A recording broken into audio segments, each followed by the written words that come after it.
Vamos falar com o Pedro Duran? Já está aqui a manchete que ele vai trazer para a gente com relação à situação de São Paulo.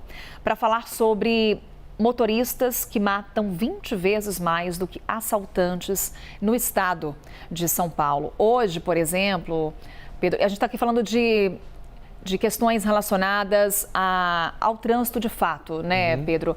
Quando a gente tem hoje, por exemplo, o caso da audiência daquele motorista de um carro de luxo que bateu no outro veículo, a gente está falando de um veículo de motorista de aplicativo e aquele homem morreu. É isso, Carol.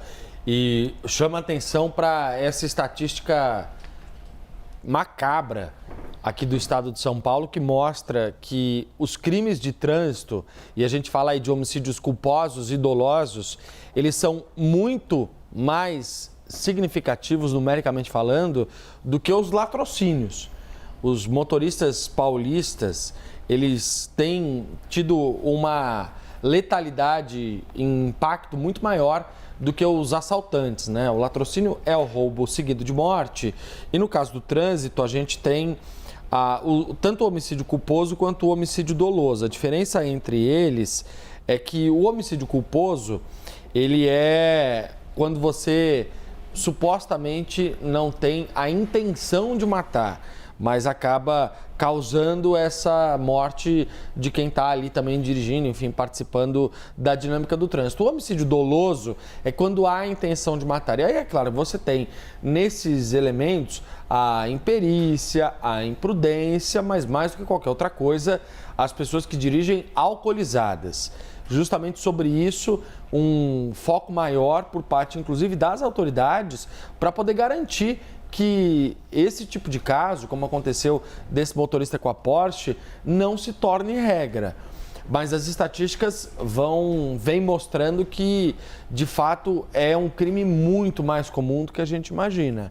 Há um número muito significativo de homicídios no trânsito que precisa ser combatido pelas autoridades. A gente está aqui falando, trazendo mais uma vez a imagem para vocês. Enquanto o Pedro trazia as informações, a gente acompanhava o caso do Fernando Sastre. O Fernando Sastre é o dono desse veículo que aparece aqui em alta velocidade e que bate na traseira de um outro carro. Nesse outro carro estava um motorista de aplicativo que morre. E aí, Pedro, na sequência, é quando os policiais vão atender a ocorrência e a câmera de uma das agentes, ela grava o momento em que o Fernando Sastre ele é abordado.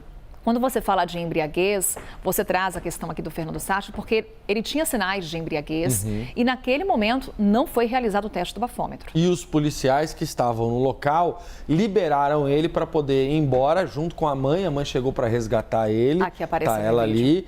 E supostamente levaria ele para um hospital e acabou levando ele embora. Ele demorou 2, 3 dias para poder voltar para aí sim se apresentar às autoridades, então não foi possível fazer o teste do bafômetro. Para poder trazer os números, Carol, para ficar bem clara essa diferença, entre janeiro e maio desse ano, foram 82 mortes por latrocínio no estado de São Paulo. Nesse mesmo período, as mortes de trânsito causadas ou classificadas como homicídio, e a gente exclui os acidentes, elas representam 1.669 casos.